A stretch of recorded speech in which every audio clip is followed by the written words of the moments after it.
yakni sedikit menuntut ilmu Allah. Kemarin kita sudah mempelajari tentang sifat wajib Allah yang ada 20. Sekarang kita lanjutkan ke bait 9.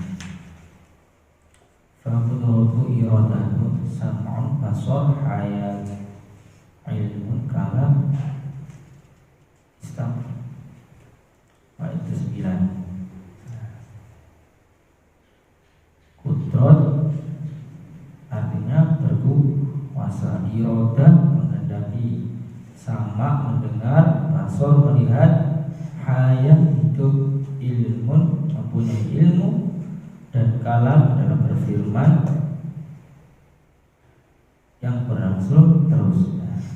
Pada bait-bait sebelumnya telah dijelaskan jika Allah Subhanahu wa taala mempunyai sifat berkuasa, sifat berkehendak, berilmu, hidup, mendengar, melihat, berbicara atau berfirman. Dengan demikian maka secara otomatis Allah Ta'ala mempunyai sifat-sifat berikut ini. Qadirun, dialah yang maha kuasa. Jadi terus apa lagi? Qadirun, yang maha kuasa. Muridan, dia yang maha berkehendak. Aliman, maha mengetahui. Sami'an, maha mendengar. Hayyan, maha hidup. Basiron, yang maha melihat. Mutakaliman, yang maha berbicara atau berfirman. Jadi kalau sudah maha berarti tingkatannya adalah tingkatan yang paling tinggi. Nah, jika diperinci lagi maka dalam 20 sifat wajib bagi Allah itu terbagi menjadi 4 golongan. Yang pertama adalah sifat nafsiyah, yakni sifat untuk menegaskan adanya Allah, menegaskan zatnya itu sendiri, bukan yang lain. Sifat nafsiyah, di mana Allah Subhanahu wa taala menjadi tidak ada tanpa adanya sifat tersebut. Yang tergolong pada sifat nafsiyah dalam 20 sifat wajib bagi Allah adalah hanya satu. Apa itu? Wujud ada. Itu termasuk dalam sifat nafsiyah, sifat yang menunjukkan zatnya itu sendiri, bukan yang lain. Selanjutnya adalah sifat salbiyah. Sifat salbiyah yakni yang digunakan untuk meniadakan sesuatu yang tidak layak bagi Allah, sesuatu yang tidak layak bagi Allah. Nah, dalam sifat salbiyah ini ada di 5. Kita taqwa mukhalafatul hawadisi, qiyamu binafsihi, dengan wahdaniyah. Nah, itu tergolong dalam sifat salbiyah yang digunakan meniadakan sesuatu yang Allah itu taqwa kan mukhalafatul hawadisi. Jadi jelas berbeda dengan makhluk, berarti tidak ada yang menyamainya. Selanjutnya sifat ma'ani adalah sifat yang pasti ada pada zatnya. Pasti. Apa? Ada berapa? Ada 7. Apa saja? Solihin tahu? Sifat ma'ani adalah sifat yang pasti ada pada zatnya Allah. Yang pertama apa? Qudrat, iradat, ilmun, hayat, sama, basar, kalam.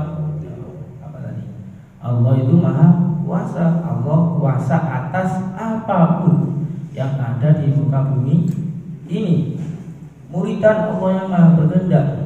Pengiran berkuasa yang berkehendak. Aliman, mengetahui segala apapun yang ada di muka bumi ini. Mengetahui segala apapun yang ada di dalam hati manusia. Maksud itu namanya. Sama keretek apa pengiran ngerti ya. Terus sami'an, maha mendengar. Allah maha mendengar doa-doa kalian. Jadi kalian itu jangan bosan-bosan untuk berdoa hayyan hidup, Allah itu hidup, tidak mati. Kan kekal tadi ya, Allah itu kan kekal. Itu adalah sifat ma'ani. Yang terakhir keempat adalah sifat maknawiyah. Nah, adalah sifat yang melazimah menjadikan akibat dari sifat ma'ani, yakni qadiron, muridan, aliman, hayyan, sami'an, basiron, mutakalliman. Nah, itu adalah rincian dari sifat wajib bagi Allah. Ada berapa tadi? 8 dibagi menjadi 4. Yang pertama adalah sifat nafsiyah, kedua sifat salbiyah, ketiga sifat ma'ani, dan yang keempat adalah sifat maknawiyah. Wa jaizun bi fadlihi wa 'adlihi tarku li kulli mumkinin ka fi'lihi. Dan adalah boleh dengan karunia dan keadilannya Allah memiliki sifat jaiz, boleh, wenang, yaitu boleh mengerjakan sesuatu atau meninggalkannya.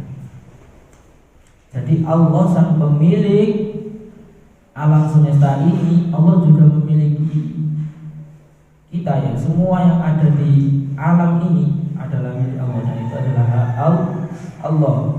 Apa sifat jaiznya Allah? Fi'lu kulli mumkinin autan kuhu. Allah berhendak untuk mengerjakan sesuatu atau meninggalkan. Sekarang dia pengiran sampai ngomong itu dikabulno orang. Ketika kamu berdoa belum dikabulkan, maka kamu jangan kecewa.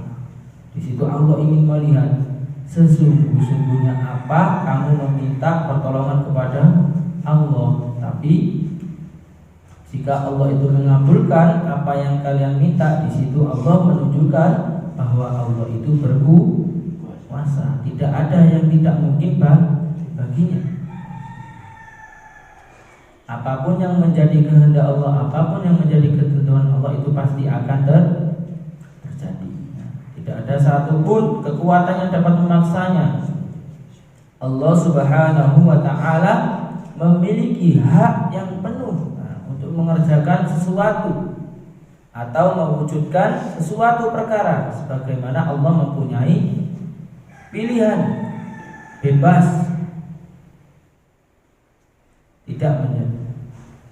tidak menjadikannya. Dalam surat An-Nahl ayat 40 Allah berfirman, innama qauluna li syai'in idza aradnahu an naqula lahu kun fayakun. Sesungguhnya perkataan kami terhadap sesuatu apabila kami menghendakinya, kami hanya mengatakan kepadanya kun maka jadilah. Jadi Allah itu berkehendak atas apapun yang dikehendakinya. Jadi Allah, ketika Allah sudah berkehendak, pasti akan terjadi. Saya main domo itu yakin. Biar apa? Nek sampean domo gak yakin sampai pengiran. Subuh sampai pengiran. Yo gak bakal dikei wong sing dikei gak yakin, masih ragu-ragu. Kalau yang dikasih sudah yakin, sudah mantep, nah, insya Allah akan mengabulkan apa yang kalian minta. Soalnya wis siap. Nek sing dikei durung siap ya Allah. Gak ngoli, gak kuat. Selanjutnya arsala anbiya dawil fatana bisidqi wa tablighi wal amanah. Allah telah mengutus para nabi yang memiliki 4 sifat wajib. Apa saja? Sidq, amanah, tabligh, sidq artinya jujur, tabligh tabligh menyampaikan amanah. Dapat dipercaya. Fatona cerdas. Jadi Allah mengutus para nabi dan rasul untuk menyampaikan serta menyebarkan ajaran Islam ke muka bumi ini. Nah, siapa itu nabi? Nabi adalah manusia yang menerima wahyu dari Allah Subhanahu wa ta'ala, namun tidak ada perintah untuk sampai kepada kaumnya. Sedangkan rasul, siapa rasul? Coba rasul. Rasul adalah orang yang menerima wahyu, ia juga diperintahkan untuk menyampaikan kepada kaumnya. Kalau nabi tidak disampaikan kepada kaumnya, tapi kalau rasul sudah diperintahkan untuk menyampaikan kepada kaumnya. Maka dikatakan bahwa setiap rasul pasti nabi, tetapi tidak semua nabi adalah rasul. Nah, sebagai utusan, mereka adalah manusia-manusia pilihan yang dibekali Allah Subhanahu wa ta'ala dengan keistimewaan yang tidak dimiliki makhluk Allah. Begitu pula mereka diberikan sifat-sifat kesempurnaan sebagai penguat atau risalah yang dibawanya. Nah, khusus bagi Rasul sebagai kesempurnaan dari risalah yang disampaikan, Allah menganugerahkan 4 sifat kesempurnaan yang pasti dimiliki oleh seorang Rasul Allah Subhanahu wa ta'ala. Yang pertama adalah tadi sidik jujur. Nah, ini yang bisa kita teladani. Yang pertama dadi wong sing jujur, sidik. Nah, setiap rasul pasti jujur dalam ucapan dan perbuatannya. Nah, pujian Allah kepada Nabi Ibrahim, wadhkur fil kitabi Ibrahim innahu kana siddiqan nabiyya. Ceritakanlah hai Muhammad kisah Ibrahim di dalam Alkitab, adalah Al-Quran yang dimaksud. Sesungguhnya ia adalah seorang yang sangat membenarkan lagi seorang nabi. Lah, itu adalah salah satu dalil dari sifat jujur. Jadi bahwa Rasul itu memiliki sifat jujur. Nah, ini bisa kita teladani. Kita menjadi manusia harus jujur. Harus jujur pada dirinya sendiri. Nah, ngomong gak boleh sepandai-pandainya tupai melompat pasti akan jatuh. Saya kira main bujuri, suatu hari pasti akan terbongkar. Amanah dapat dipercaya. Sampeyan kalau sudah dikasih amanah, ya butuh dijaga. Bagaimana kalian dikasih amanah orang tua kalian, di sini kalian disuruh ngapain? Harus belajar, dikai amanah. Wis le, mondok, belajar, mondok ono amam, wis belajar ono amam. Wis dikai amanah, wis disangoni, sekolah sangoni, karek belajar. Lah iku harus sampeyan jaga. Ojo nang sekolahan pringi sanae, gak gelem ngrungokno gurune, pringisan karepe dhewe. Pemane turu, waduh. Iki amanah, Bro. Nah, kalian sudah dipercaya orang tua kalian, dipondokkan, disekolahkan, iku dikongkon golek ilmu. Lah itu amanah yang harus kalian jaga. Sebagai anak wis percaya. Anakku tak pondokkan dan ngerti ilmu agama, tak sekolahno. Itu adalah contoh kecil yang bisa kalian teladani. Harus amanah, tanggung jawab kepada orang tua, mesti sangoni, mesti sekolahno, mesti pondokno. Bagaimana balas budi kalian kepada orang tua kalian? Jangan tukar keringat orang tua kalian dengan kemalasan. Ngerti. Yang keempat adalah fatona. Cerdas. Artinya cerdas.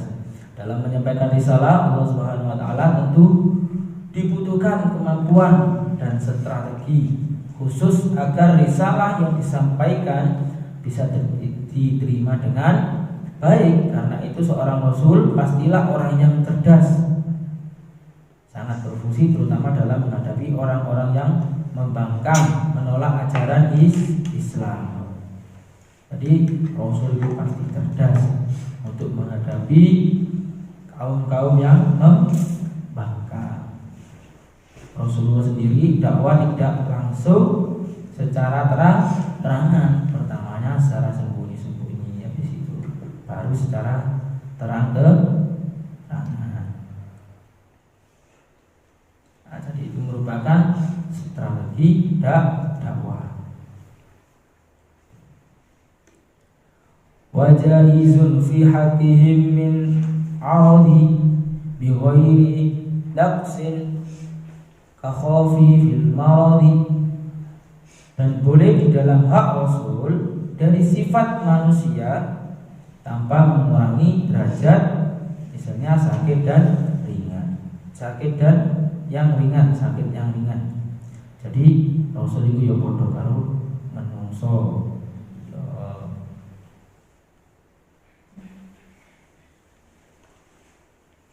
Sifatnya seperti manusia, tapi tidak sampai mengurangi derajat kerasulannya. Ya, Rasul itu sakit. Jadi walaupun sebagai utusan Allah yang memiliki sifat kesempurnaan melebihi makhluk Allah yang lain, namun hal itu tidak akan melepaskan mereka dari fitrah kemanusiaan. Bodoh kalau manusia. Tetapi tidak, tadi garis bawahnya, tidak sampai mengurangi derajat ke Rasulullah atau derajat ke Nabi ya.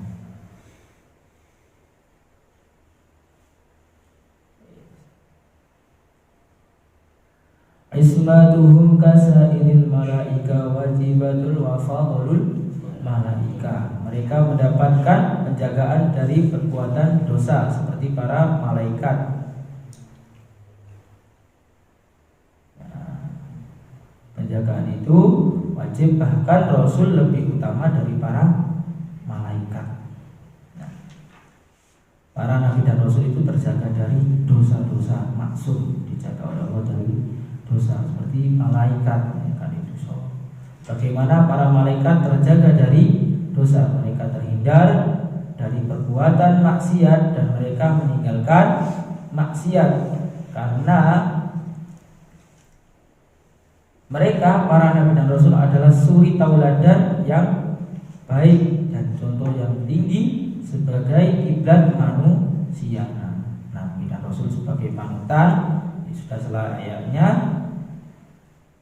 memiliki sifat yang sempurna tadi. Allah Subhanahu wa taala menjaga para nabi dan rasul dari terjerumusnya ke dalam perbuatan dosa sejak mereka masih kecil, sebelum mereka mengemban risalah Allah Subhanahu wa taala. Begitu pula setelah diangkat menjadi nabi dan rasul. Maka jika ada seorang yang mengaku sebagai nabi, namun di antara perbuatannya ada yang mendengar perintah Allah Subhanahu wa taala, mempermainkan dan mempermudah ajaran agama yang dibawa, maka pengakuannya sebagai nabi harus ditolak. Jadi kan beberapa kasus ada yang mengaku sebagai nabi palsu, padahal nabi yang terakhir adalah Nabi Muhammad. Jadi sudah ada nabi lain, nabi penutup adalah Nabi Muhammad. Wal mustahilu lidukuli wajibin fa hafadha bi khamsina bi hukmi wajibin. Nah, dari sifat mustahil ada lawan dari sifat wajib.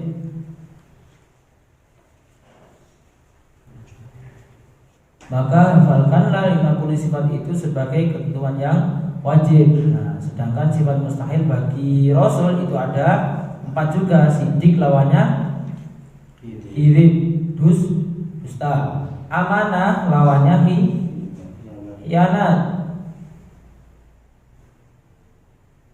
Khianat, tidak dapat dipercaya. Itu lawannya dari sifat amanah. Yang ketiga tabligh, menyampaikan wahyu. Lawannya kitman. Artinya apa? Tadi Rasul itu bersifat tabligh, menyampaikan apa? Menyampaikan firman Allah. Fatona, lawan katanya apa? Bodoh. Gak mungkin Rasul Nabi Rasul itu bodoh. Nah, dengan demikian maka genaplah aqaid 50 yang wajib diketahui oleh umat Islam. Akidah-akidah itu wajib bagi kita menghafalkannya, yaitu 50 sifat dengan perinciannya. Yang pertama, sifat wajib bagi Allah ada 20. Sifat mustahil bagi Allah ada berapa?